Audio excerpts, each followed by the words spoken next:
Hi everyone, this is Jim. This is a post-mortem video of my recent Blitz game. Blitz game number 15. So I was playing black and I played the King's Indian defense against my opponent's d4. So the King's Indian defense, you fianchetto the kingside bishop. And let's look at the opening book as we play this. d4, knight f6, c4, g6. So g6, the King's Indian defense, is the second most popular move to e6, which leads to the Nimzo Indian or other lines. You can also go back, transpose into the Queen's Gambit declined lines. So knight c3, most common response. Basically, white is preparing the move e4 here, so he needs a knight there. And I played this maybe in the wrong order. Looks like bishop g7 is a normal move, and I played d6 first. Actually, yeah, d6 is unnecessary until white plays e4, and then you want to play that move in order to stop the pawn. So, but after he plays e4 and I go bishop g7, we're back into the main line of the King's Indian defense. And white could continue with main line moves or knight f3 or f3 or bishop to e2. But he chose the fourth most popular move, which is h3, also a valid move. Keeps the knight out of this g4 square and allows the bishop to set up home here on e3. So I castle. And he plays bishop e3, which is not the most popular move here. It looks like just knight f3 first, and then probably followed by some bishop moves, or bishop g5, which is what I was expecting. Basically, the bishop comes out to g5. Black wants to play this move. So the bishop comes out here. Black wants to play this move e5, and that would create this pin. So usually what he has to do is play a pawn move to chase the bishop away first, and then the bishop can retreat to e3, and black has sort of wasted a move and maybe weakened his king side a little bit. But he went directly to bishop e3, and I play e5, the normal move. He plays d5, the normal response, and then knight bd7. You can see we're getting near the end of the opening book, but there's knight a6 can be played here, knight bd7, or the move a5, sort of preparing those knight moves, or even c6, directly trying to undermine the center. So a lot of ways to play this. I chose knight bd7, and he went knight f3, most common move, and then instead of going directly to c5, I played a5 here. So we're pretty much out of book at this point, and let's go and look at this. Look at the computer perspective on this so far. So far we see white has the usual kind of opening advantage, and we continue making normal developing moves, and the advantage stays pretty much in the same range, up and down, until he plays this move g3, and you'll see at g3 it goes from being in white's favor to being in black's favor. So that's a noticeable swing. And I thought during the game that was a little bit of a weakening move. It does keep the knight out of f4, but the knight was not yet threatening to go there, so it was maybe a little bit premature. So other ideas are moves like knight d2. I think knight d2 is a good idea in this position. Basically, you need to shore up this e-pawn, and you may want to play the move f3 or f4 at some point. You can play f3 if you just want to hold the line on the king side, or if you want to castle queen side, get your king to safety, then you could play f4 and try and undermine black structure here in the center.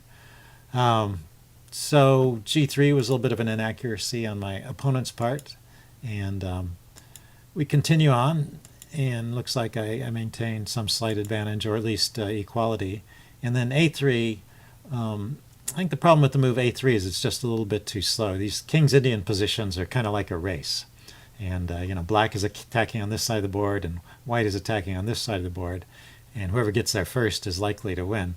So these moves, a3 and b3, are very slow moves, and that may be what the computer is complaining about. It also thinks I can immediately play a4 and try and undermine these pawns over here.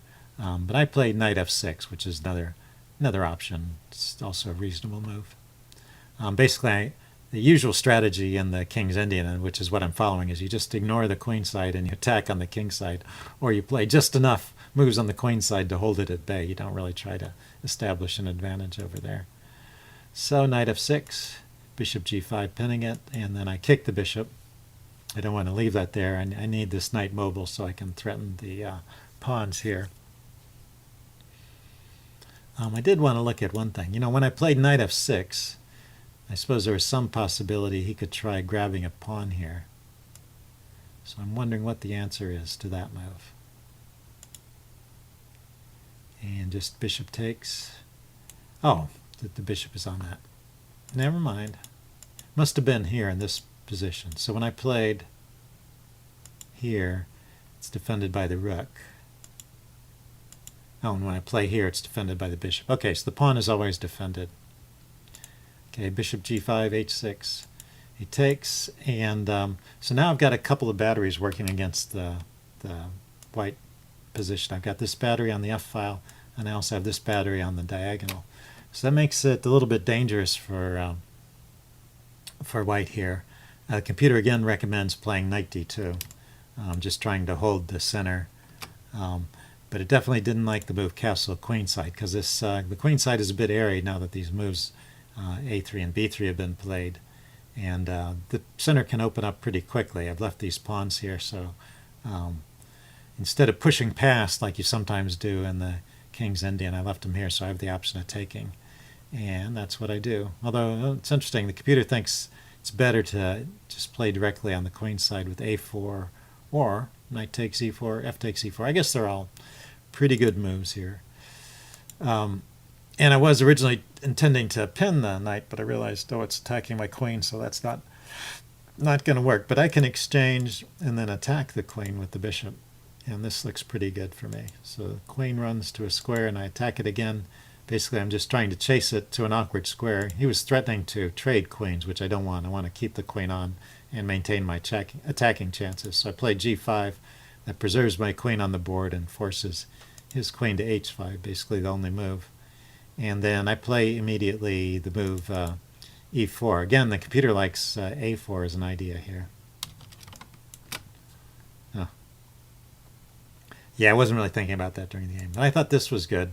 So this unleashes the attack of the queen along this diagonal, the queen and the bishop. And he has to block with the knight. Knight d4 is pretty much the only move. And then I move my bishop out of the way. I don't want that one exchanged off and interfering with this my queen on this diagonal. And he has to move his queen after that because it attacks his queen. So it goes queen g4. And now I can just take this pawn on f2. And let's see, did the computer like that? Yeah, so the computer approves of that, although it likes rook a e8 better. Okay, that's just piling up on the attack. It also makes sense. But if you've got a winning position, you can start grabbing some material. That's often the way to play it. So when he attacked my queen with the rook, let's see, the computer recommends knight c2. Yeah, knight c2 would guard this e3 square. When he plays the rook here, I get my queen to e3 with check. And now there's a double attack on the knight. So it's only defended once. So he's going to lose that. He has to move the king here. So king b1 and bishop takes d4. And you see the score is strongly in black's favor here, the computer valuation. So it means I just have, in addition to material advantage, I have a real strong attack. So it was okay for white to resign in this position. It's a good, interesting game. It's funny how quickly these double-edged positions can go downhill. So a couple of imprecise moves like